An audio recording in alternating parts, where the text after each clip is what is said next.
৪৩ বছর বয়সে মারা গেছেন দক্ষিণ কোরিয়ান সঙ্গীত শিল্পী হুইসুং। সোমবার সন্ধ্যায় সিওলের বাসা থেকে তার মরদেহ উদ্ধার করা হয়। যদিও তার মৃত্যু কিভাবে হয়েছে সে বিষয়ে এখনও নিশ্চিত কোনো তথ্য পাওয়া যায়নি।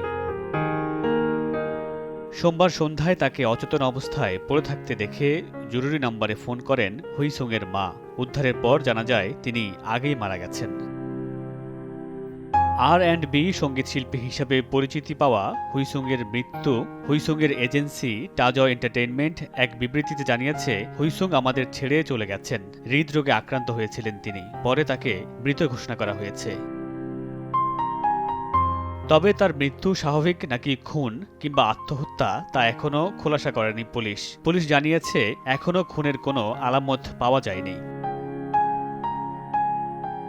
২০০২ সালে লাইক আ মুভি অ্যালবাম দিয়ে অভিষেক ঘটে এই শিল্পীর। এরপর ইনসমনিয়া, হার্ট শো স্টোরি গানের মাধ্যমে তুমুল জনপ্রিয়তা পান।